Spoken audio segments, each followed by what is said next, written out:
இந்த நாளிலும் கர்த்தர் எனக்கு இந்த ஒரு நல்ல ஒரு சாக்கியத்தை கொடுத்ததுக்காக கர்த்தரை நான் ஸ்தோத்திரிக்கிறேன். இந்த நல்ல வாய்ப்பை கொடுத்த போதகருக்கும் என்னுடைய நன்றியை தெரிவித்துக் கொள்கிறேன். கர்த்தருடைய வார்த்தைக்கு போறதுக்கு முன்னாடி நம்ம ஜெபித்து கர்த்தருடைய வார்த்தையை கேட்போம். நேற்றும் இன்றும் என்றும் மாறாத அன்பின் பரலோக பிதாவே, இந்த ஆசீர்வதிக்கப்பட்ட நல்ல ஓய்வு நாளுக்காக உங்கள் நன்றியோடு துதிக்கிறோம், ஸ்தோத்திரிக்கிற ராஜா. தகப்பனே, இந்த நாளிலும் ஆண்டவரே உங்கள் வார்த்தையை கேட்க போகிறோம். ஆண்டவரே சுவாமி, எங்கள் மனங்களை எங்கள் திறந்து தரும்படியாக ஜெபிக்கிறோம். பேசுகிற அடியனை மறைத்து நீங்க வெளிப்படும்படியாக ஜெபிக்கிறோம். இந்த நாளிலும் பேச போகிறதான ஒவ்வொரு வார்த்தையும் இங்க வந்து ஒவ்வொருத்தருக்கும் பிரயோஜனம் உள்ளதாக இருக்க நீங்க தரும்படியாக ஜெபிக்கிறோம். நாங்கள் வெறுமையாய் போகாத படிக்க உங்களுடைய ஆசீர்வாதங்களை பெற்றவர்களாக, உங்களுடைய வாக்கு தத்தத்தை சுதந்திரித்தவர்களாக திரும்பி போக எங்களுக்கு தரும்படியாக ஜெபிக்கிறோம். இயேசு மூலம் ஜெபிக்கிறோம் நல்ல பிதாவே, ஆமென். அல்லேலூயா. இந்த நாளில் நம்ம வாசிக்க கேட்ட இந்த 23வது சங்கீதத்தை குறித்து பார்க்கும்போது இது ஒரு விசேஷித்த சங்கீதம். நம்ம எல்லாருக்குமே மனப்பாடமா தெரியக்கூடிய ஒரு சங்கீதமாக இருக்கிறது. பிள்ளைகளுக்கு நம்ம சொல்லிக் கொடுக்கும் போது முதல்ல சொல்லிக் கொடுக்கிற சங்கீதம் இது இந்த 23வது சங்கீதம் தான். இது ரொம்ப பிரபலமான சங்கீதமாகவும் கருதப்படுகிறது. கிறிஸ்தவர்கள் மத்தியில் மாத்திரமல்ல, மற்ற புறஜாதியாருமே இந்த வசனங்கள் எல்லாம் எங்கேயாவது ஒரு இடத்துல கேள்விப்பட்டிருப்பாங்க. அந்த அளவுக்கு இது ஒரு பிரபலமான சங்கீதமாக இருக்கிறது. இந்த 23ஆம் சங்கீதத்தை எழுதியவர் யாரு? தாவீது. தாவீது இதை எழுதும் போது முதிர் வயதுல எழுதினதாக கருதப்படுகிறது. காரணம், இந்த சங்கீதத்தை அவர் எழுதும் போது பார்க்கும்போது அவருடைய past life, present life, future லைஃபையும் குறித்து என்ன பண்ணியிருக்கிறார், இதுல எழுதியிருக்கிறார். அது மாத்திரமல்ல, இந்த சங்கீதம் 23 யூதர்களுடைய பாரம்பரியத்துல ரொம்ப ஒரு முக்கியமான பங்கு வகிக்கிறது. என்னன்னா, அவங்க சாபத் டேன்னு சொல்லுவாங்கல்ல, ஓய்வு நாள்ல ஒவ்வொரு முறை அவங்க சாப்பிடும் போது என்ன பண்ணுவாங்களா, இந்த 23ஆம் சங்கீதத்தை வாசித்த பின்புதான் அவங்க என்ன பண்ணுவாங்க, சாப்பிடுவாங்க. அது மாத்திரம் இல்ல, அடக்க ஆராதனையில யூதர்கள் இறக்கும் போது இந்த சங்கீதத்தை தான் வாசிச்சு அவங்களுக்கு அடக்கம் பண்ணுவாங்க. ஏன்னா அவ்வளவு ஒரு முக்கியமான சங்கீதமாக இது கருதப்படுகிறது. இந்த சங்கீதத்தை படிக்கும் போது பார்க்கும்போது ஒரு 6 வசனங்கள் கொண்ட ஒரு சிறிய சங்கீதமாக இருக்கலாம். ஆனா இதுல அநேக வாக்கு தத்தங்கள் அடங்கி இருக்கிறது. 10 விதமான வாக்கு தத்தங்கள் அடங்கி இருக்கிற ஒரு சிறப்பான சங்கீதம். 10 விதமான யெகோவா தேவனின் நாமங்களை உள்ளடக்கிய ஒரு சிறப்பான சங்கீதமாக இது காணப்படுகிறது. யாவே தேவனின் நாமங்களை குறிக்கிற சங்கீதமாக இருக்கு. யாவே என்றால் என்னது? யெகோவா. ஜெகோவா சொல்றோம்ல, யாவே என்றால் கர்த்தர். தமிழ்ல டிரான்ஸ்லேட் பண்ணும்போது கர்த்தர். யாவே என்றது எபிரேய வார்த்தை. அப்படி தேவனுடைய பண்புகளை என்ன பண்ண உள்ளடக்கிய ஒரு சிறப்பான சங்கீதமாக இருக்கிற இந்த நாளிலும் இதுல இருந்து சில காரியங்களை நம்ம கற்று போகிறோம். ஆண்டவர் நம்மளுக்கு வைத்திருக்கிற ஆசீர்வாதங்கள், இல்ல ஒரு ப்ராமிஸ்ன்னு சொல்லலாம், இல்ல தேவனுடைய பண்புகளை குறிக்கிற நம்ம இந்த சங்கீதமாக இருக்கிறது. ஒருவர் யாராவது 23ஆம் சங்கீதம் 1ஆம் வசனத்தை வாசிக்கலாம். கர்த்தர் என் மேய்ப்பராய் இருக்கிறார், நான் தாழ்ச்சி அடையேன். முதலாவது நான் எடுத்துக்கொண்டது நான் தாழ்ச்சி அடையேன் அப்படின்னு சொல்லும்போது என்னது? யெகோவா ஈரே, கர்த்தர் பார்த்துக் கொள்வார். முதலாவது தயவு நம்மளுக்கு அவர் யெகோவா நாமத்துல முதலாவது சொல்லப்படுகிறது என்னது? யெகோவா ஈரே, கர்த்தர் பார்த்துக் கொள்வார். அதுக்கு சரியான அர்த்தம் சொல்லும்போது என் தேவைகள் எல்லாவற்றையும் அவர் என்ன பண்ணுவார்? சந்திப்பார். அந்தந்த நேரத்துல, சரியான நேரத்துல அவர் என் தேவைகளை சந்திப்பார் என்பதுதான் இதற்கு அர்த்தம். ஆதியாகமம் 22ஆம் அதிகாரம் 14ஆம் வசனத்துல இது வருகிறது. எப்பொழுது ஆபிரகாம் வந்து ஈசாக்கை பலியிட போகிறார், அப்ப ஆண்டவர் வந்து பலிய வேண்டாம்னு சொல்லி தடுத்து நிறுத்திடுறார். நிறுத்தின அப்புறம் ஏன்னா பலிபீடம் கட்டியாச்சு, விறகெல்லாம் வச்சாச்சு, வெறுமனே வர முடியாதுல்ல. அப்போ அந்த இடத்துல ஆண்டவர் என்ன பண்ணிக்கிறார்? ஒரு ஆட்டுக்கடாவை காண்பிக்கிறார். அப்பொழுது ஆபிரகாம் தேவனுக்கு கொடுக்கிற நேம் தான் என்னது? யெகோவா ஈரே அப்படின்னு சொல்லி நம்ம பார்க்கிறோம். சங்கீதம் 34:10ல சிங்கக்குட்டிகள் தாழ்ச்சியடைந்து பட்டினியா இருக்கும்னு சொல்லி நம்ம வாசிக்கிறோம். சிங்கக்குட்டிகள் பார்க்கும்போது அது வாழ்க்கையில அது என்னைக்கும் வேட்டையாடாது. சிங்கக்குட்டியோட வேலை என்ன? அம்மா சிங்கம் கொடுக்கும், அது சாப்பிடும். அதுக்கு ப்ரொவைட் பண்றதுக்கு ஒரு தாய் சிங்கம் இருக்கு. பெண் சிங்கம் தான் வேட்டைக்கு போகும். அப்படிப்பட்ட சூழ்நிலையிலும் அந்த சிங்கக்குட்டிகள் என்ன ஆகுமா? தாழ்ச்சி அடைந்து பட்டினி கிடக்க வேண்டிய ஒரு சூழ்நிலை வருமா? ஆனா நம்மளுக்கு ஆண்டவர் சொல்லுகிறார், கர்த்தர் பார்த்துக் கொள்வார். ஏன் நம்மளுக்கு அந்த இங்க வந்து சங்கீதக்காரன் எழுதும் போது நான் தாழ்ச்சி அடையேன், சிங்கக்குட்டிகள் தாழ்ச்சி அடையும், ஆனா நான் தாழ்ச்சி அடையேன். காரணம் என்ன? கர்த்தர் என் மேய்ப்பரா இருக்கிறார் சொல்லி நம்ம வாசிக்கிறோம். இந்த இடத்துல ரொம்ப ஸ்பெஷலான வார்த்தை என்னன்னு பார்க்கும்போது தாவீது எழுதும்போது கர்த்தர் என் மேய்ப்பர் அப்படின்னு சொல்லி ஒரு பர்சனல் கனெக்ட் எழுதுறாருல. இதுக்கு முன்னாடி நம்ம இங்க வாசிக்கிற இந்த மாதிரி ஒரு ஒப்பிட்டு எழுதுறத பார்க்கிறோம். கர்த்தரை மேய்ப்பராகவும் நம்மளாம் யாரு? ஆடுகளாகவும். இது ஒரு ஃபர்ஸ்ட் டைம் இல்ல. நம்ம இன்னைக்கு மாறி மாறி வாசிச்ச சங்கீதத்துல கூட 95:7ல வாசிக்கிறோம், சங்கீதம் 103ல வாசிக்கிறோம். நாம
இயேசு சொல்லும்போது ஓநாய்கள் வரும்போது மேய்ப்பன் விட்டுட்டு ஓடிட மாட்டாரு. என்ன பண்ணுவாரா?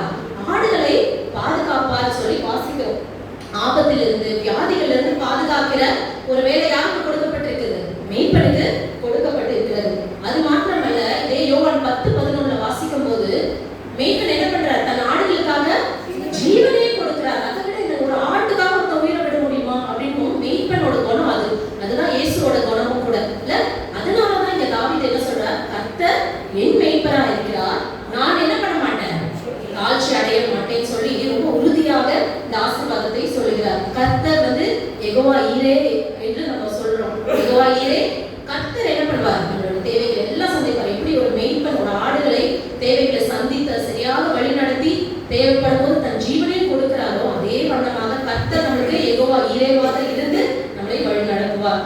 அடுத்ததாக பார்க்கும்போது சங்கீதம் 23:2, அவர் என்னை புல்லுள்ள இடங்களில் மேய்த்து அமர்ந்த தண்ணீர்கள் அண்டையில் என்னை கொண்டு போய் விடுகிறார்.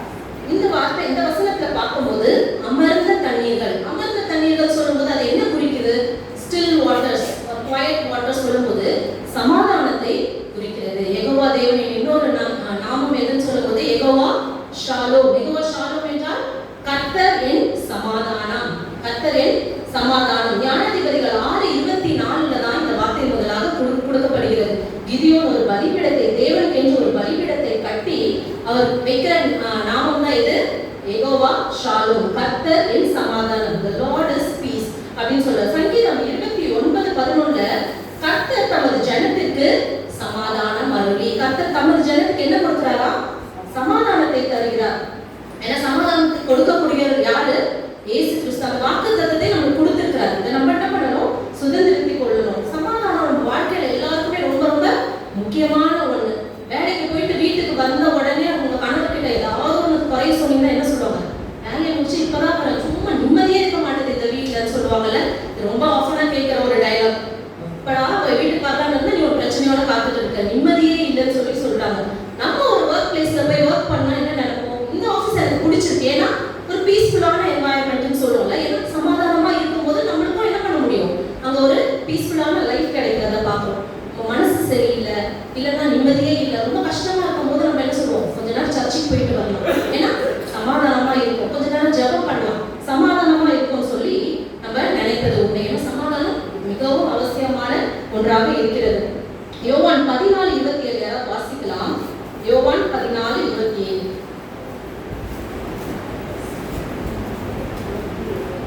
இயேசு 14:27 சமாதானத்தை என்னுடைய சமாதானத்தையே உங்களுக்கு கொடுக்கிறேன். உலகம் கொடுக்கிற பிரகாரம் நான் உங்களுக்கு கொடுக்கிறதில்லை. உங்கள் இருதயம் கலங்காமலும் பயப்படாமலும் இருப்பதாக. இந்த இடத்துல பார்க்கும்போது ஆண்டவர் நமக்கு சமாதானம் கொடுப்பதாக ஒரு வாக்கு கொடுக்கிறார். ஆனா இங்க பாத்தீங்கன்னா ரெண்டு விதமான சமாதானம் கொடுக்கப்பட்டிருக்கிறது. ஏன்னா ஆண்டவர் என்ன சொல்லுகிறார்? இந்த உலகம் கொடுக்கிற பிரகாரம் நான் உங்களுக்கு கொடுப்பதில்லை. அப்போ உலகமும் ஏதோ ஒரு விதத்துல என்ன பண்ணுது? சமாதானம் கொடுக்கிறது. ஆனா அது எப்படி இருக்கு? டெம்பரரியா இருக்கு. அது ஒரு பெர்மனன்ட்டான பீஸ் இல்ல, ஒரு டெம்பரரியா அந்த நேரத்துக்கு தருது. சில பேர் சொல்லுவோம், மனசு சரியில்லை, நான் என்ன பண்ணுவேன், வண்டி எடுத்துட்டு ஒரு டிரைவ் போயிட்டு வந்தா எனக்கு கொஞ்சம் நல்லா இருக்கும். சில பேருக்கு சாப்பிட்டா சமாதானம் வந்துடும், நிம்மதி வந்துடும். இல்ல சில பேர் சொல்லுவாங்க, அந்த அலையை பார்த்துட்டு உட்காந்துருக்கதே, பீச்ல உட்காந்துருந்தாலே மனசுக்கு ரொம்ப நிம்மதியா இருக்கு. சில பேர் இது எல்லாத்தையும் மறந்து தூங்கிட்டா என்ன பண்ணுவோம்? சமாதானம். ஆனா என்ன பண்ணுவோம்? கொஞ்சம் யோசிச்சு பாருங்க. இதெல்லாம் முடிச்சுட்டு திருப்பி நீங்க வீட்டுக்கு வந்தா வாசல்ல அந்த பிரச்சனை என்ன பண்ணுவோம்? உங்களை வெல்கம் பண்ண காத்துட்டு இருக்கும். அப்படிதான் நம்ம சூழ்நிலை இருக்குல்ல. இந்த மாதிரி நம்ம செய்யும் போது அந்த செய்திகள் அந்த நேரத்துக்கு மேபி நம்மளுக்கு ஒரு மனசு நிம்மதி தர மாதிரி ஒரு மாயை தோற்றத்தை தரலாம். ஆனா அது ஒரு பெர்மனன்ட் சமாதானம் கிடையாது. பெர்மனன்ட்டா நமக்கு சமாதானம் தரது யாரு?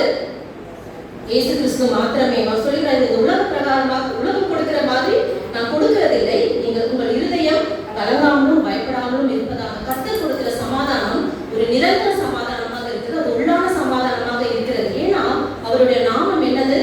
சமாதான பிரபு, பிரின்ஸ் ஆஃப் பீஸ். அவர் ஓகே, சமாதான பிரபு நம்மளுக்கு கொடுக்கும்போது அந்த சமாதானம் எப்படி இருக்கிறது?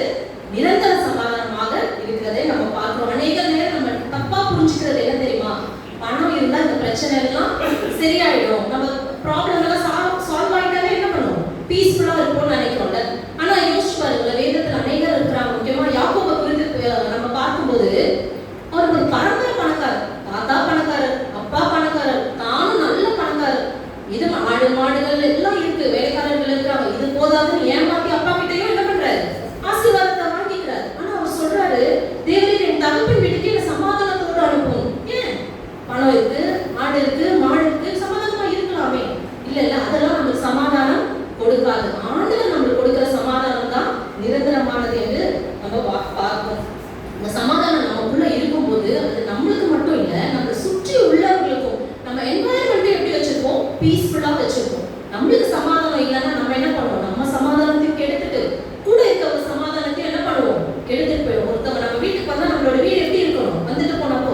பீஸ்ஃபுல்லா இருக்கும். நம்ம ஒரு இடத்துக்கு போனாலும் எப்படி இருக்கணும்? அப்படிதான் இருக்கணும். அப்பதான் நம்ம இயேசுவை பிரதிபலிக்கிறோம்ல. சமாதானத்தின் தேவன் நம்மளோட இருக்கிறான்னு எப்படி மத்தவங்களுக்கு காட்டுவோம்? நம்ம போயிட்டு வரும்போது அந்த வீட்டுல சமாதானம் இருக்கணும். ஒருத்தர்கிட்ட பேசிட்டு வரும்போது அவங்களுக்கு என்ன பண்ணணும்? சமாதானம் இருக்கணும். இப்படியாக சொல்லிக்கிறாரு. அது மட்டும் இல்லாம ஒரு கட்டன் ரைட்டா அவர் சொல்லிக்கிறார் ஆண்டவர், துன்மார்க்கருக்கு சமாதானம் இல்லை. அப்ப நம்ம யாரா இருக்கணும் நீங்களே முடிவு பண்ணிக்கோங்க. சமாதானம் வேணும்னா நம்ம ஆண்டவருக்கு பிரியமா நீதிமான்களா இருக்கும்போது கர்த்தர் நம்மளுக்கு சமாதானத்தை தருகிறார். அடுத்ததாக சங்கீதம் 23:3. அவர் என் ஆத்துமாவை தேற்றி தம்முடைய நாமத்தை நிமித்தம் என்னை நீதியின் பாதைகளில் நடத்துகிறார். அவர் என் ஆத்துமாவை தேற்றி, என் ஆத்துமாவை தேற்றின்னு சொல்லும்போது இது என்ன? அவர் நம்மளுக்கு பரிகாரியாக இருக்கிறார். யெகோவா ராஃபா, கர்த்தர் என் பரிகாரி, the Lord who heals. இங்க யாத்திராகமம் 15ஆம் அதிகாரம் 26ஆம் வசனத்தை யாராவது வாசிக்கலாம்? யாத்திராகமம் 15:26. யாத்திராகமம் 15:26. தேவனாகிய கர்த்தரின் சத்தத்தை கவனமாய் கேட்டு அவர் மார்க்கத்தில் செம்மையானவைகளை செய்து அவர் கட்டளைகளுக்கு செவி கொடுத்து அவருடைய நியமங்கள் யாவையும் கைக்கொண்டால் நான் எகிப்திற்கு வரப்பண்ணின வியாதிகள் ஒன்றை உனக்கு வரப்பண்ணேன், நானே உன் பரிகாரியாக கர்த்தர் என்றார். இங்க ஆண்டவர் நமக்கு வாக்குத்தத்தமா கொடுக்கிறது என்னது? எகிப்தியருக்கு வந்த வியாதிகள் ஒன்றிலும் உனக்கு வரப்பண்ணேன், நான் உன் பரிகாரியாக கர்த்தர். அல்லேலூயா. எல்லாம் விசுவாசிக்கிறீங்களா? ஆண்டவரோட பிள்ளைகளா இருக்கும்போது ஆண்டவர் இந்த வாக்குத்தத்தத்தை கொடுக்கிறார். நான் உனக்கு என்ன பண்றேன்? பரிகாரியாக இருக்கிறேன் என்று சொல்லி சொல்லுகிறார். இயேசு அந்த மக்களோட ஜனங்களோட பேசும்போது மத்தேயு 9:12 என்ன சொல்லுகிறார்? பிணியாளர்களுக்கு வைத்தியன் வேண்டியது அப்படின்னு சொல்றாரு. அப்ப நம்ம உடம்பு சரியாம இருக்கும்போது நம்ம ஹாஸ்பிட்டல் போறோம், டாக்டரை பார்க்கலாம். ஆனா என்ன பண்ணணும்? அதுக்கு மேல ஒருத்தர் இருக்கார், நம்ம பரம பரிகாரி. யாரு? இயேசு கிறிஸ்து. அவர் மேல் முழுமையாக நம்பிக்கை வைத்து நம்ம என்ன பண்ணலாம்? ஹாஸ்பிட்டல் போலாம். ஏன்னா ஹாஸ்பிட்டல் போற எல்லாருமே சுகம் பெறாங்களா? யோசிச்சு பாருங்களேன். ஹாஸ்பிட்டல் போற எல்லாருமே உயிரோட திரும்பி வராங்களா? இல்ல. அதுக்கும் கர்த்தருடைய கிருபை வேணும். ஆண்டவர் நம்மளை சுகமாக்குனாதான், குணமாக்குனாதான் நம்மள என்ன பண்ண முடியும்? குணமாக முடியும். ஆனா பரம பரிகாரி கிட்ட நம்ம முதல்ல நம்மளுடைய விண்ணப்பத்தை வைத்துட்டு அதுக்கப்புறம் இந்த உலக பரிகாரி கிட்ட போயிட்டு நம்ம தேவையான ட்ரீட்மெண்ட் எடுத்துக்கலாம். அதே காரியத்துல சரீர பிணியை அவர் பத்தி ஃபர்ஸ்ட் இத பேசுறாரு. யாரு? பிணியாளிகளுக்கு வைத்தியன் வேண்டியது. சரீர பிணிக்கு நம்ம என்ன பண்றோம்? வைத்தியன் கிட்ட போறோம். எங்க ஆட்சி எங்களுக்கு சொல்லி கொடுத்த ஒரு ஷார்ட்டஸ்ட் பிரேயர் என்ன தெரியுமா? இயேசுவின் ரத்தம் ஜெயம். இதுதான் ஷார்ட்டஸ்ட் பிரேயர். இது எல்லா சிச்சுவேஷனுக்கும் செட் ஆகும். தலைவலினாலும் நாங்க கை வச்சு அந்த ஜெபத்தை தான் பண்ணுவோம். வயிறு வலினாலும் ஜெபம் பண்ணுவோம். பயமா இருக்கும்போதும் இந்த வார்த்தையை தான் சொல்லுவோம். இயேசுவின் ரத்தம் ஜெயம். எங்க பிள்ளைங்களுக்கும் நாங்க சொல்லி கொடுக்குறோம். ஒவ்வொரு வாட்டி மருந்து எடுத்துக்கும் போது இது சொல்லிட்டு தான் என்ன பண்ணுவாங்க? மாத்திரை எடுத்துப்பாங்க, சிறப்பை குடிப்பாங்க.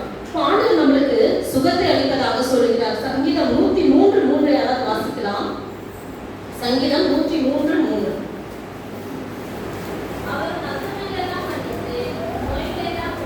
என்ன பண்றாரா? நம்ம நோய்கள் எல்லாம் அவர் குணமாக்குறதாக அவர் சொல்லுகிறார்.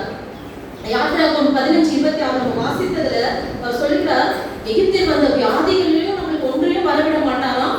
அதுல அவங்களுக்கு பாதைகளையும் நம்மளுக்கு என்ன பண்ண மாட்டார்? ஒன்றும் வராதபடிக்கு நானே உன் பரிகாரியாக இருப்பேன்னு சொல்லி நம்ம சரீர பிணியை குறித்து, நம்ம சரீரத்துல வர பலவீனங்களை குறித்து தேவன் நம்மளுக்கு சொல்லுகிறார்.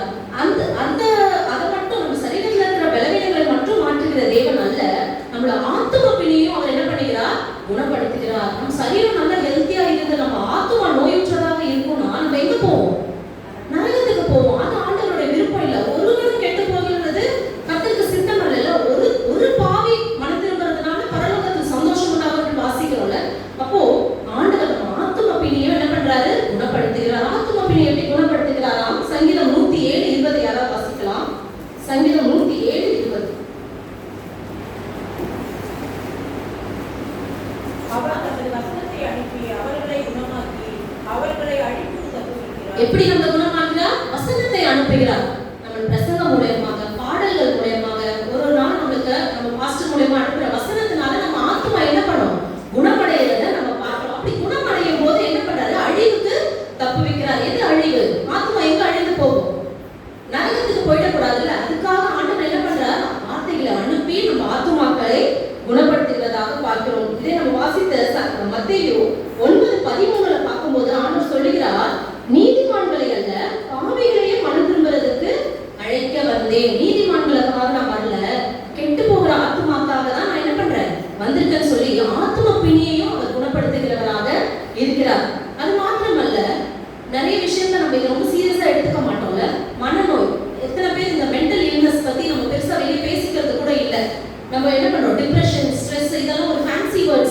இப்பெல்லாம் என்ன கேள்வி கேட்டாலே டிப்ரெஷனுக்கு போயிடுறாங்க. ஆண்களுக்கு எந்த டிப்ரெஷன்? மண்டே டு ஃப்ரைடே வேலைக்கு போறது ஒரு டிப்ரெஷன். பெண்களுக்கு எது? சமைக்கணும், வீட்டு வேலை செய்யணும். என்ன மாதிரி ஆண்களுக்குலாம் சமைக்கிறது கூட டிப்ரெஷன் இல்லை. என்ன சமைக்கணும்னு நினைக்கும் போதே நான் ஸ்ட்ரெஸ் ஆயிடும். அந்த மாதிரி இருக்கு. பிள்ளைங்களுக்கு படிப்பு தான் என்னது ஸ்ட்ரெஸ்ஸா இருக்கு. இப்போ ஜென்சி இருக்காங்கல்ல, இவங்க கிட்ட கேள்வி கேட்டாலே ஸ்ட்ரெஸ் ஆயிடுறாங்க. அந்த மாதிரி ஒரு தலைமுறையில இருக்கோம். ஆனா இது ரொம்ப சீரியஸான ஒரு விஷயம். அநேக நேரம் விளையாட்டா எடுத்துட்டு போயிடும். டிப்ரெஷன் ஸ்ட்ரெஸ் சொல்லும்போது அநேகர் தவறான முடிவு எடுக்கிறதுக்கு காரணம் என்னது? மன அழுத்தம் தான். வெளியே சொல்ல முடியாது. சில பேருக்கு பகிர்ந்து கொள்ள தெரியாது. அப்படியே பகிர்ந்து கொண்டாலும் அது நிறைய பேர் விளையாட்டா எடுத்துக்கிறாங்கல்ல. ஆனா ஆண்டவர் சொல்லுகிறார், இதுக்கும் நான் என்ன பண்ணுவேன், உனக்கு சுகத்தை கொடுப்பேன். ஏன்னா ஏசாயா 9:6 வாசிக்கும் போது அவர் என்னது? ஆலோசனை கர்த்தர். இங்கிலீஷ்ல சொல்லும்போது வண்டர்ஃபுல் கவுன்சிலர். நான் என்னோட சாட்சி இந்த இடத்துல சொல்லணும்னா, என்னோட செகண்ட் டெலிவரிக்கு அப்புறம் இந்த போஸ்ட்மார்ட்டம் டிப்ரெஷன் ஒன்று இருக்கும். அது அப்படி ஒன்று இருக்குன்னே தெரியாமலே நான் அதை கோ த்ரூ பண்ணிட்டு இருந்தேன். இத்தனைக்கும் எனக்கு நல்ல ஒரு ஃபேமிலி. குழந்தைய பார்த்து 5 மாசம் வரைக்கும் அம்மா வீட்டில் இருந்தா நல்லா பார்த்துக்கிட்டாங்க. அதுக்கப்புறம் போன அப்புறமும் எங்களுக்கு மாமியார் வீட்டில் எந்த வேலையும் இல்லை, குழந்தை பார்த்துக்கிறது மட்டும்தான் வேலை. அப்படி இருக்கும் இது என்னை ரொம்ப மாற்றி இருக்கிறத நான் ரொம்ப லேட்டராக தான் உணர்ந்தேன். அதோட வெளிப்பாடு என்னன்னா கோபம். எல்லாத்துக்கும் கோபம், எதுக்கு எடுத்தாலும் கோபம். இப்படிதான் இருக்கும். ஒரு நாள் என் கணவர் என்ன சொல்றாரு, உங்ககிட்ட பேசுறதுக்கு எனக்கு பயமா இருக்கு. ஏன்னா அது 2 விதமா தான் முடியும். ஒண்ணு சண்டையில முடியும், இல்லைன்னா நான் அழுதுவேன். இது 2 தான் நடக்கும். இப்படி இருக்கும்போது அவங்க இந்த வார்த்தையை சொல்றாங்க, உங்ககிட்ட பேசவே பயமா இருக்கு. இன்னொரு விஷயம், முதல் சாட்சி அவுட், 2வது சாட்சி பிள்ளைங்க கிட்ட இருந்து. இதே இடத்துல நடக்குது. இன்னுமே அந்த சீன் எனக்கு ரொம்ப ஃப்ரெஷ்ஷா இருக்கு. ஜார்டன் ஒரு 2.5-3 வயசு இருக்கும், ஜெசிக்கு ஒரு 6 வயசு இருக்கும். அப்ப நான் பேசிருக்கோம், ஜார்டன் கிட்ட சொல்றேன், நீ போகாத வெளியே, வெயிட் பண்ணி நான் வரேன்னு சொல்லுவோம். ஜார்டன் கோவம் வருது, முகம்லாம் மாறி கையை ஓங்கிட்டு இப்படி வர. நான் சொன்னேன், இன்னும் வளர கூட இல்ல, கோவத்தை பாரு. அப்படி எங்க இருந்து தான் இதெல்லாம் கத்துக்கிறியோ அப்படின்னு உடனே ஜெசி சொன்ன வார்த்தை வேற எங்க இருந்து? உங்ககிட்ட இருந்துதான். 2வது சாட்சியும் போயிடுச்சு. இப்படி ஒரு சாட்சி உள்ள வாழ்க்கையை நம்ம வாழ்ந்துட்டு இருக்கோம் சொன்னா, அப்ப ஆண்டவர் எனக்கு உணர்த்துறாரு, நம்ம அவுட் ஆஃப் வே எங்கேயோ போயிட்டு இருக்கோம். ஆண்டவருக்கு நம்ம குடும்பத்திலே சாட்சி இழந்துட்டு இருக்கிறோன்றத நான் அனலைஸ் பண்ணிட்டு நான் என்ன நினைக்கிறேன்னா, நம்ம பெட்டர் ஒரு சைக்காலஜிஸ்ட பார்த்துட்டு கவுன்சிலிங் போறது தான் நல்லது. நான் யார்கிட்டயும் இதை ஷேர் பண்ணிப்பேன். எனக்குள்ளே நான் வச்சுட்டு இதை சொல்றேன், கவுன்சிலிங் போகலாம். ஏன்னா எனக்கே நான் ஹெல்ப் பண்ணிக்க முடியல. இந்த கோவத்தை கண்ட்ரோல் பண்றதுக்கு இப்படிதான் போகணும்னு சொல்லும்போது இப்படி மனசுல நினைச்சிட்டு ஃபியூ டேஸ்ல என்ன ஆகுதுன்னா, இந்த ஒரு வார்த்தை மட்டும் எனக்கு வருது. இந்த வசனம் கூட வரல, வண்டர்ஃபுல் கவுன்சிலர். அது ரொம்ப என்ன டச் பண்ணிச்சு. ஏன்னு சொல்லும்போது நான் கவுன்சிலிங் போகணும், ஒரு சைக்காலஜிஸ்ட் கிட்ட கவுன்சிலிங் போகணும்னு நினைக்கும் போது ஆண்டவர் இந்த வார்த்தை, நான் படிக்கிறது தமிழ் பைபிள் தான், ஆனா அந்த நேரத்துல எனக்கு இந்த இங்கிலீஷ் வேர்டு தான் எனக்கு ஆண்டவர் கொடுத்தாரு, வண்டர்ஃபுல் கவுன்சிலர். ஆண்டவர் சொல்றாரு, எதுக்கு பணத்தை கொடுத்து நேரத்தை வீணடிச்சு யார்கிட்டயும் போயிட்டு ரிசல்ட் வர போறது இல்லை, என்கிட்ட வா, நான் என்ன பண்ணேன், நான் தான் உனக்கு வண்டர்ஃபுல் கவுன்சிலர் சொல்லி ஆண்டவர் எனக்கு அன்னில இருந்து என்னோட ஆண்டவரே என்னை மாற்றுங்க, என்னை மாற்றுறதுக்கு ஹெல்ப் பண்ணுங்கன்னு சொல்லிட்டு நான் என்ன பண்ணேன், கொஞ்சம் கொஞ்சமா ஆண்டவர் என்னை மாற்றி கிருபை செய்தார். அதுக்காக எனக்கு நல்ல எல்லாரும் பீஸ்ஃபுல்லான என்வாயர்மெண்ட் இருந்ததுன்னா இல்லை, அது கூட நிறைய ட்ரையல்ஸ் இருந்தது, நிறைய எக்ஸாம்ஸ் டெஸ்ட் இருந்தது. அது மத்தியும் ஆண்டவர் என்ன பண்ணாரு, என்னை மாற்றிக்கொள்ள. அதனால இன்னைக்கு நான் சாந்த சொல்வி ஆயிட்டேன்னு அவங்க கிட்ட சொல்ல வரல, ஆனா கண்டிப்பா மாத்திருக்காரு. அதை நான் உறுதியா சொல்ல முடியும். என் பிள்ளைங்க கணவர் இங்க இருக்கிறாங்க, நான் சொல்றேன். ஆனா ஆண்டவர் என்னை மாற்றிருக்காரு. இப்படிதான் நம்மளும் அநேக காரியங்களுக்கு நம்ம என்ன பண்ணணும், ஜெபிக்க வேணும். வண்டர்ஃபுல் கவுன்சிலரா இருக்கும்போது நம்மளுக்கு மனதில் உள்ள ஆழத்தில் இருக்க பாரங்களை, எனக்கு சொல்ல முடியாத காரியங்களை நம்ம ஷேர் பண்ணா நம்மளை தப்பா நினைச்சுவாங்களோ நினைச்சு நம்ம மனசுக்குள்ள புழுங்கிட்டு இருக்கிற காரியங்களை தேவன் அறிவார். அவர் நல்ல கவுன்சிலராக இருக்கிறார், வண்டர்ஃபுல் கவுன்சிலராக இருக்கிறதை நம்ம பார்க்கிறோம். அடுத்ததாக சங்கீதம் 23:4. நான் மரண இருளின் பள்ளத்தாக்கிலே நடந்தாலும் பொல்லாப்புக்கு பயப்படேன், தேவரே என்னோட கூட இருக்கிறீர், உமது கோலும் உமது தடியும் என்னை தேற்றும். தேவரீர் என்னோடு கூட இருக்கிறீர். அதுக்கு என்ன அர்த்தம்? யெகோவா ஷம்மா, கர்த்தர் கூட இருக்கிறார், கர்த்தர் அங்கே இருக்கிறார். பாஸ்டர் வீட்ல வாசல் என்ன போட்டுருக்கோம், இந்த வார்த்தை தான் போட்டுருக்கோம், யெகோவா ஷம்மா. அதுக்கு அர்த்தம் என்ன? கர்த்தர் கூட இருக்கிறார். எசேக்கியேல் 48:35 வசனத்துல தான் இந்த வார்த்தை கூறப்படுகிறது. ஆண்டவர் சொல்றார், இந்த நகரத்தோடு கர்த்தர் இருப்பார் என்று அங்க கூறப்படுகிறது. இந்த வசனம் நம்ம வாசித்த இந்த சங்கீதம் 23:4 வாசிக்கிறோம். கர்த்தர் என்னோடு கூட இருக்கிறார் சொல்லும்போது அவர் எங்க இருக்கிறாரா? நான் மரண இருளின் பள்ளத்தாக்குனாலே ரொம்ப ஒரு டீப்பான ஒரு இடம், மரண இருள் சூழ்ந்திருக்கிற ஒரு பள்ளத்தாக்கு. அப்ப எவ்வளவு டீப்பஸ்ட் பாயிண்ட்ல நான் போனாலும் கர்த்தர் என்ன பண்ணிக்கிறார்? என்னோடு கூட இருக்கிறார். நான் பிள்ளைங்களை வளர்த்து ஸ்கூலுக்கு அனுப்புறேன். 24 மணி நேரம் என்னால இருக்க முடியுமா? கூட உங்களால இருக்க முடியுமா? இல்ல. ஒரு 2 வயசு 2.5 வயசு வரைக்கும் நம்ம கூட இருக்காங்க. அப்ப கூட 24 மணி நேரம்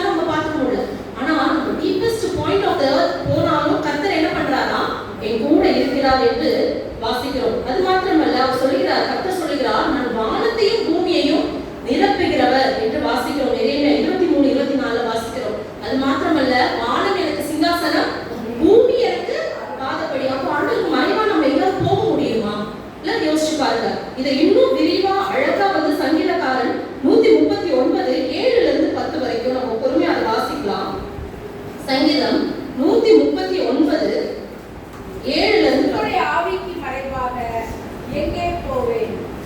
உம்முடைய சமூகத்தை விட்டு எங்கே ஓடுவேன்? நான் வானத்திற்கு ஏறினாலும் நீர் அங்கே இருக்கிறீர். நான் வானத்துக்கு போனாலும் ஆண்டவர் நீங்க அங்க இருக்கீங்க.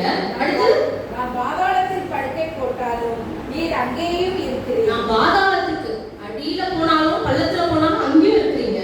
நான் விடியற் காலத்து செட்டைகளை எடுத்து சமுத்திரத்தின் கடையாந்தரங்களிலே போய் தங்கினாலும் அங்கேயும் உமது கை என்னை நடத்தும்.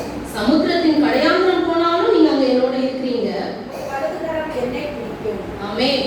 இப்ப எங்கேயுமே ஆண்டவருக்கு மறைவா எங்கேயும் போக முடியாது. சில நேரம் நம்ம ஆண்டவரோட கையை உதறி விட்டுட்டு என்ன பண்றோம்? நம்ம போயிடும். ஆண்டவர் ஆனா எல்லா இடத்திலையும் அவர் நிறைந்தவராக நம்மளோட எப்போதும் இருக்கிறதாக சொல்லுகிறார். எந்த சூழ்நிலையும் அவர் நம்மளோட இருக்கிறேன் என்று வாக்கு கொடுத்திருக்கிறார். யெகோவா ஷம்மா, கர்த்தர் கூட இருக்கிறார். யோசுவா 1:5 நம்ம வாசிக்கும் போது, நான் மோசேயோடு இருந்தது போல உன்னோடு இருப்பேன், நான் உன்னை விட்டு விலகுவதும் இல்லை, உன்னை கைவிடுவதும் இல்லை என்று சொல்லி யோசுவாக்கு அந்த வாக்குத்தத்தத்தை கொடுக்கிறார். அதே வாக்குத்தத்தத்தை நம்ம சுதந்திரிக்க நம்ம என்ன பண்ணணும்? நம்ம அதை பிடித்து கொள்ளணும். அதே தேவன் உண்மையுள்ளவர் தானே. அன்னைக்கு யோசுவாக்கு கொடுத்த வாக்குத்தத்தம் தான் இன்னைக்கு நம்மளுக்கும். ஆண்டவரே நீங்க என்னை விட்டு விலகாதீங்க, என்னை தள்ளி போகாதீங்கன்னு சொல்லி நம்ம என்ன பண்ணணும்? ஆண்டவரை பிடிச்சுக்கணும். யோனா தேவனுடைய சமூகத்தை விட்டு என்ன பண்றாரு? ஓடி போயிட்டாரு. அவருக்கு ஆண்டவர் சொன்ன அந்த காரியம் பிடிக்கல. அதனால இந்த வார்த்தை தான் வருது, தேவ சமூகத்தை விட்டு எங்க போறாரு? தேவன் சொல்லாத ஒரு இடத்துக்கு போறாரு. போயிட்டு என்ன பண்றாரு? கப்பலோட அடித்தட்டுக்கு போயிடுறாரு.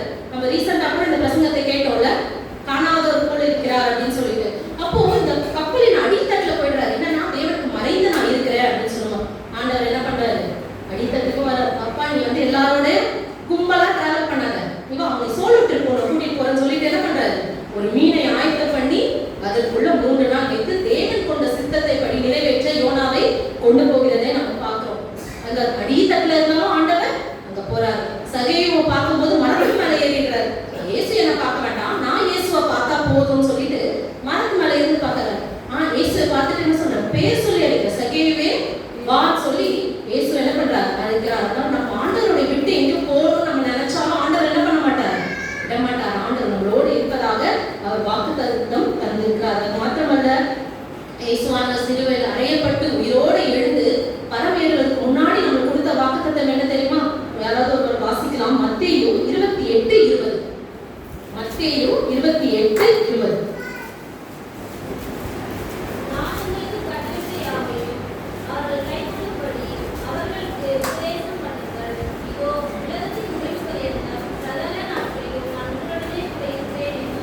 இதோ உலகத்தின் முடிவு பரியந்தம் சகல நாட்களிலும் நான் உங்களுடனே கூட இருக்கிறேன் என்று நமக்கு வாக்கு கொடுத்திருக்கிறார். வாக்கு கொடுத்தவர் வாக்கு மாறுவாரா? அவர் பொய்யுரையாத தேவன் என்று வாசிக்கிறோம்ல, அவர் நம்மளோட இருக்க ரொம்ப விருப்பப்படுறார். நம்ம என்ன பண்றோம்? சூழ்நிலைகள்னால சில காரியங்கள்னால அவர் செய்த நன்மைகளை மறந்து ஒரு சமூகத்தை விட்டு விலகி போகிறோம். ஆனாலும் நம்மள இடுப்புல கயிறு கட்டி, அந்த கயிறு யார் கையில இருக்கு? இயேசுகிட்ட. என்னைக்குனாலும் என்ன பண்ணுவாரு? இழுத்து அவரோட நம்மளை சேர்த்து கொள்வார். அடுத்ததாக சங்கீதம் 23:5. என் சத்துருக்களுக்கு முன்பாக நீர் எனக்கு ஒரு பந்தியை ஆயத்தப்படுத்தி என் தலையை எண்ணெயால் அபிஷேகம் பண்ணுகிறேன். என் பாத்திரம் நிரம்பி வழிகிறது. என் சத்துருக்களுக்கு முன்பாக நீர் எனக்கு ஒரு பந்தியை ஆயத்தப்படுத்தி. இந்த வார்த்தையை சொல்லும் போதே தேவன் நம்மளுக்கு எப்படி இருக்கிறார்? யெகோவா தேவன், யெகோவா நிசியாக இருக்கிறார். கர்த்தர் என் வெற்றி, கர்த்தர் என் ஜெயக்கொடி அப்படின்னு. நான் என்னோட பிள்ளைகளுக்கு ஜெபிக்கும் போது இந்த வார்த்தையை சொல்லி ஜெபிப்பேன். அவங்க எந்த காம்படிஷன்ஸ்க்கு போனாலும், எந்த இதுக்கு எக்ஸாம்ஸ்க்கு போனாலும் சொல்லுவேன், யெகோவா நிசி உங்களோட இருக்கிறார். ஏன்னா யெகோவா நிசியோட குணம் என்னது? வெற்றியை கொடுக்கிற தேவனாக இருக்கிறார். இஸ்ரவேலுக்கும் அமலேக்கியருக்கும் நடந்த ஒரு பெரிய யுத்தத்துல ஆண்டவர் ஒரு நல்ல ஒரு வெற்றியை தருகிறார். அந்த இடத்துல மோசே பலிபீடத்தை கட்டி யெகோவா நிசி, கர்த்தர் என் வெற்றி, கர்த்தர் என் ஜெயக்கொடின்னு சொல்லி அந்த பேரை வைக்கிறார். யாத்திராகமம் 17:15 தான் நம்ம இதை வாசிக்கிறோம். இப்படியாக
அபிஷேகம் பண்ணுகிறேன். ஆண்டவர் நமக்கு பந்தியை எங்க ஆயத்தப்படுத்துகிறாரா?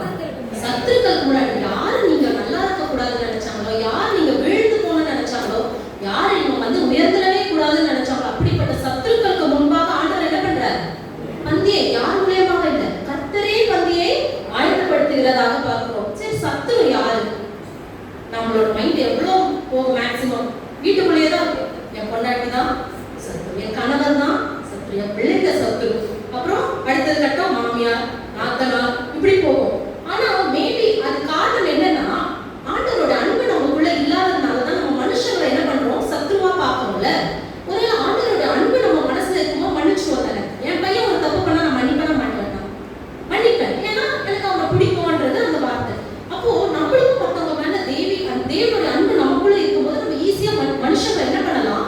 மன்னிக்கலாம். ஆண்டவர் தெளிவா சொல்றாரு, ஒரு மாமியார் சத்துரு கிடையாதுன்னா, உன் மருமக சத்துரு கிடையாது, உனக்கு நீ வந்து வேற லெவல், உனக்கு வேற விதமான ஒரு போர் நான் ஆயத்தம் பண்றேன்னு சொல்லிட்டு எபேசியர் 6:12-13 வாசிக்கலாம். எபேசியர் 6:12-13. ஏனெனில் மாம்சத்தோடும் ரத்தத்தோடும் அல்ல. மாம்சத்தோட ரத்தத்தோட இருக்கிறது யாரு? மனுஷங்க. அவங்க கூட உனக்கு போராட்டமே கிடையாது, அவங்க கூட அவங்க சத்துருவே கிடையாது, அவங்க கூட உனக்கு போர் கிடையாது. தெளிவா சொல்றாரு ஆண்டவர். நம்மளோட சத்துரு யாரு? நம்மளுக்கு யார் கூட போராட்டமா? துரைத்தனத்தோடும் இப்பிரபஞ்சத்தின் அந்தகார லோகாதிபதிகளோடும்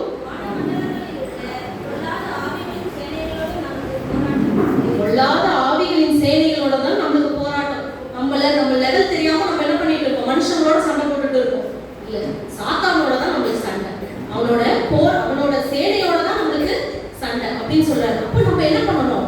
ஆயுதம், என்ன ஆயுதம்? அங்க கொடுத்தப்பட்டு சர்வாயுத வர்க்கத்தை தரித்து கொண்டு அந்த போருக்கு தான் நம்ம என்ன பண்ணணும்? நம்மள ரெடி பண்ணிக்கிறோம். அப்போ ஆண்டவர் நம்மளுக்கு எகோவா நிசியா நம்ம கூட இருக்கும்போது சத்துருவை வெல்ல நம்மளுக்கு கிருபை தருவார். சாத்தானை வெல்ல, சாத்தானை ஜெயிக்க நம்மளுக்கு பலம் தருவதாக சொல்லுகிறார்.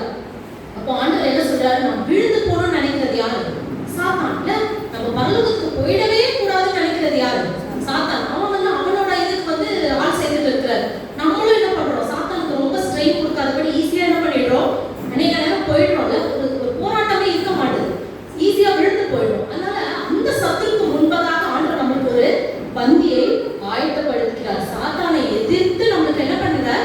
வெற்றியை தருகிறார். அந்த வெற்றியோட பலன் என்ன தெரியுமா? அதுதான் சங்கீதம் 23:6. என் ஜீவனுள்ள நாளெல்லாம் நன்மையும் கிருபையும் என்னை தொடரும். நான் கர்த்தருடைய வீட்டிலே நீடித்த நாட்களாய் நிலைத்திருப்பேன். அல்லேலூயா. நான் கர்த்தருடைய வீட்டிலே நீடித்த நாட்களாய், அதுக்கு எக்ஸ்பைரி டேட்டே கிடையாது. நம்ம சத்துருவை வெல்லும் போது கர்த்தருடைய வீட்டிலே நீடித்த நாட்களாய் நிலைத்திருப்பேன் என்று சொல்றான். இதுதான் வெற்றி. இதுதான் யெகோவா நிசி நம்ம கூட இருக்கும்போது நமக்கு கிடைக்கக்கூடிய வெற்றி. என்னது? நம்ம கர்த்தருடைய வீட்டிலே நீடித்த நாட்களாய் நிலைத்திருப்போம். நம்ம யோசிக்கல, நிறைய விஷயம் நம்ம பேசும்போது சொல்லுவோம், சாகும்போது என்னத்தை எடுத்துட்டு போறோம், எதுக்கு இவ்வளவு சண்டை, இவ்வளவு பிரச்சனை. ஆனா நீங்க சாகும்போது எடுத்துட்டு போக முடியாது, ஆனா பரலோகத்துக்கு போகும்போது ஒரு காரியத்தை எடுத்துட்டு போறோம். சொல்லுங்களேன், என்ன? பரலோகத்துக்கு போகும்போது எடுத்துட்டு போகக்கூடிய ஒரு விஷயம் என்ன தெரியுமா? நம்மளோட குடும்பத்தை கூட்டிட்டு போலாங்க. அன்னைக்கே கூட்டிட்டு போக முடியாதுனாலும் ஒரு நாள் இல்ல ஒரு நாள் வர்றதுக்கு ஆயத்தப்படுத்துறதுக்கு ஆண்டவர் நம்மளை வைத்திருக்கிறார். நம்ம கணவரை நம்ம வந்து என்ன பண்ணணும்? கூட்டிட்டு போகணும். நம்ம பிள்ளைகளை நம்ம என்ன பண்ணணும்? கூட்டிட்டு போய் நான் மட்டும் போகணும்னு நினைச்சிட்டு நம்ம போனோம்னா நம்மள மாதிரி ஒரு செல்ஃபிஷான பீப்புள் வேற யாரும் இல்லைல்ல.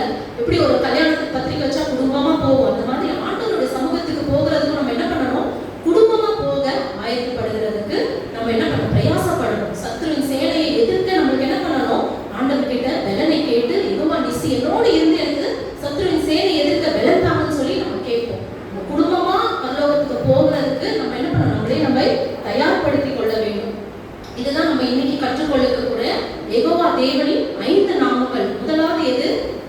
யெகோவா